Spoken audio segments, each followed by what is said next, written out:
Shalom Bapak Ibu Saudara-saudari. Salam dari HKBP Kernolong, HKBP tertua di Pulau Jawa. Malam ini sebelum memasuki peraduan malam, marilah kita mendengarkan firman Tuhan. Kita satukan hati kita, mari kita berdoa. Segala pujian dan syukur hanya bagi-Mu, Tuhan Allah Bapa kami yang mempunyai segala yang ada di bumi, yang mempunyai kehidupan kami.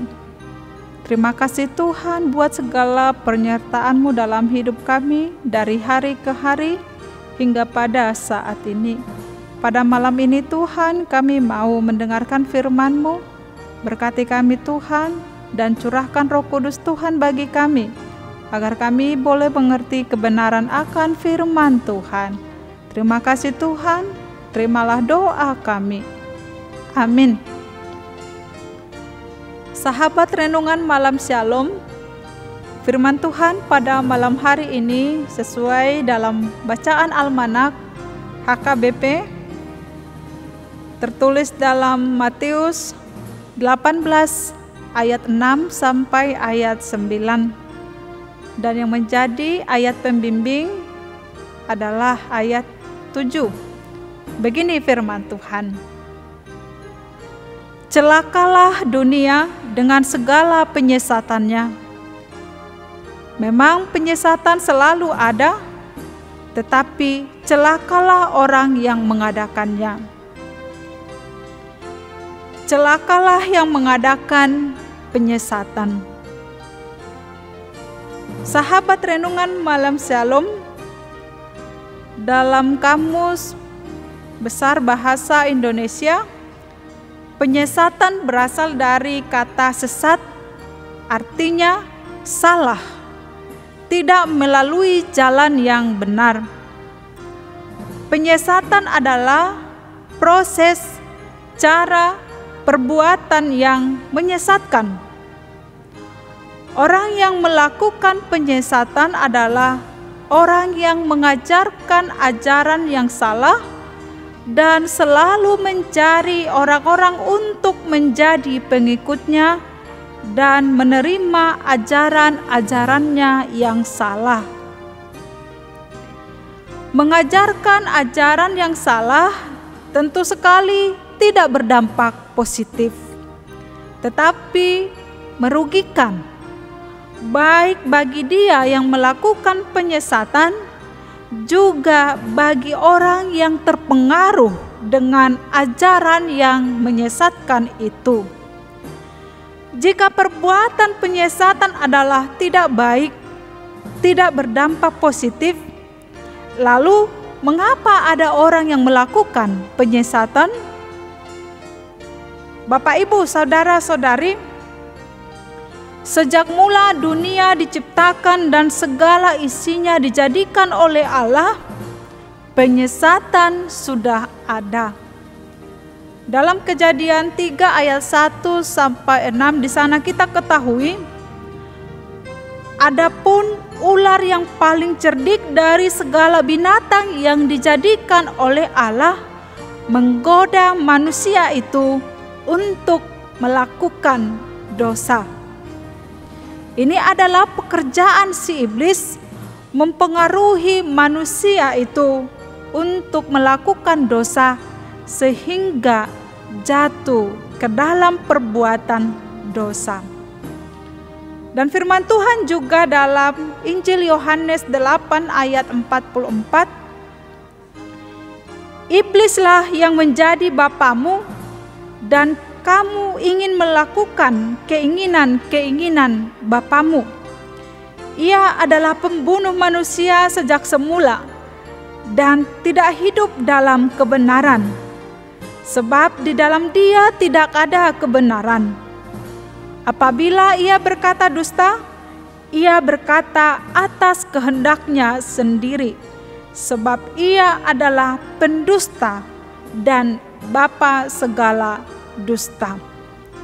Demikian dalam Matius 4 ayat 1 sampai 11, di mana Tuhan Yesus sendiri sebagai anak Allah, juga dalam Matius 4 ayat 1 sampai ayat 11, di mana Tuhan Yesus sendiri sebagai anak Allah yang diutus ke dunia ini juga dicobai oleh iblis untuk mengikuti perintahnya, tetapi Yesus menolak. Bapak, Ibu, saudara-saudari, penyesatan adalah dosa yang sangat dibenci oleh Tuhan. Bahkan ini adalah peringatan keras yang dikatakan dalam renungan ini, celakalah dunia dengan segala penyesatannya.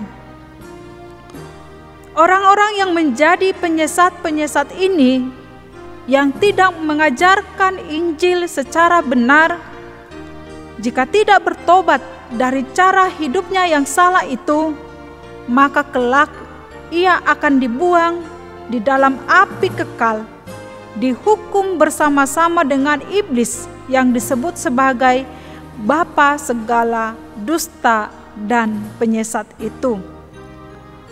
Banyaklah cara-cara iblis untuk mempengaruhi dunia ini, mempengaruhi manusia, mempengaruhi kita dengan segala penyesatannya.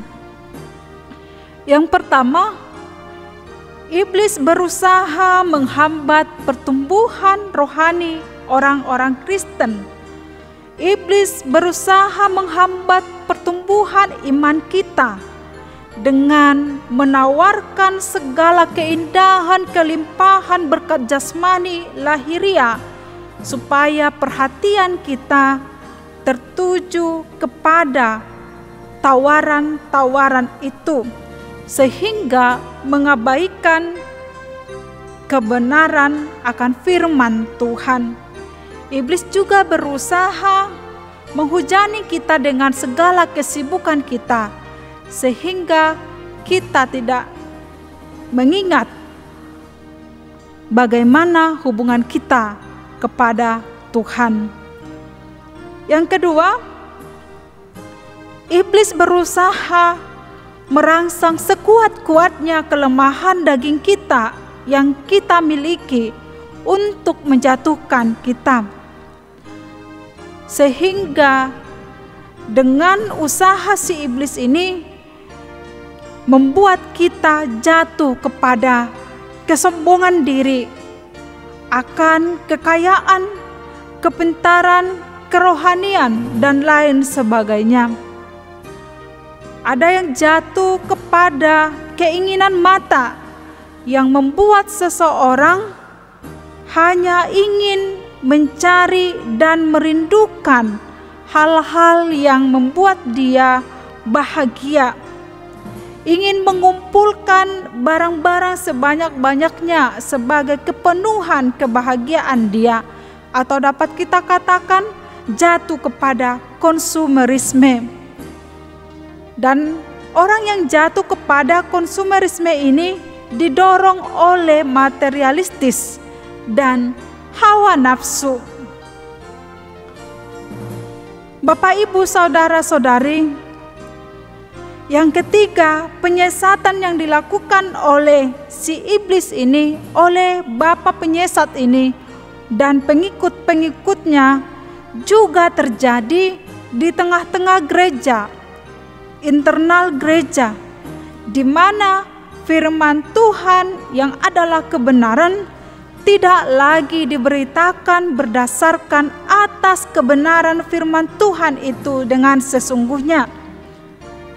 Firman Tuhan tidak lagi diberitakan berdasarkan motivasi untuk melayani, tetapi dengan motivasi untuk mencari keuntungan lahiriah, memperkaya diri, mencari popularitas supaya dipuji dan dikenal oleh orang banyak. Firman Tuhan tidak lagi diberitakan untuk menegur, untuk memperbaiki kesalahan, tetapi firman Tuhan dipakai hanya untuk menyenangkan telinga saja, menutupi kesalahan dengan mempertopengkan firman Tuhan. Ada lagi yang jatuh di dalam pengaruh penyesatan ini, dengan menjual nama Tuhan Yesus untuk menarik perhatian. Ibadah hanya sebagai seremonial simbolis yang bersifat euforia, kesenangan lahiriah, bukan berdasarkan substansinya, apakah itu mempengaruhi pertumbuhan iman atau rohani daripada jemaat itu. Rasul Paulus mengatakan, orang-orang yang melakukan penyesatan ini, kesudahan mereka akan setimpal dengan perbuatan mereka. Akhir hidup mereka akan setimpal dengan apa yang sudah mereka perbuat. Sahabat renungan malam Shalom, mereka yang menjadi penyesat ini adalah orang-orang yang pantas dijatuhi hukuman yang sangat mengerikan, yaitu ditenggelamkan di dalam laut dengan batu kilangan, diikatkan di leher. Ini adalah lambang dari penghukuman kekal dari Tuhan bagi para penyesat yang memberitakan Injil yang palsu. Begitu mengerikan hukuman Tuhan bagi para penyesat ini, sehingga para murid juga diberi nasihat untuk mengawasi diri sebaik mungkin. Waspada terhadap para penyesat, karena jika kita turut terpengaruh dengan ajaran-ajaran penyesat ini, kita pun turut celaka. Peringatan kepada para penyesat supaya bertobat. Lalu kita pada saat ini, bagaimana cara kita mengawasi diri untuk tidak terpengaruh kepada penyesatan itu? Yaitu tentukan tujuan hidupmu, di mana hidup kita adalah hanya untuk memuliakan Tuhan, dan harapan kita adalah hidup di dalam kekekalan di sorga. Jalani kehidupan Kristiani dengan berdoa, dengan menghidupi firman Tuhan, mengikuti komunitas rohani dan pelayanan-pelayanan rohani, dan yang terutama adalah kendalikan keinginan kedagingan kita. Amin. Mari kita berdoa. Terima kasih ya Tuhan Allah Bapa, buat firman-Mu renungan malam hari ini.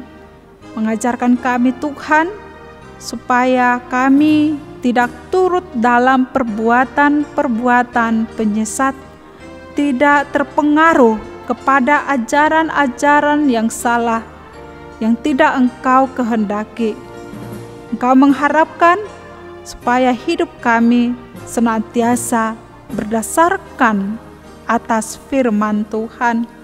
Biarlah Tuhan hidup kami ini terus dipenuhi oleh firman Tuhan, agar kami mampu bertahan di dalam iman kami hanya kepada Tuhan saja. Malam ini Tuhan, kami mau membaringkan diri, temani kami, sertai kami, jaga tubuh, jiwa, dan roh kami. Kami serahkan hidup kami hanya ke dalam tangan-Mu yang kudus. Terimalah doa kami. Amin. Anugerah Tuhan Yesus Kristus, kasih setia Allah Bapa, dan persekutuan Roh Kudus menyertai kita malam ini sampai selama-lamanya. Amin.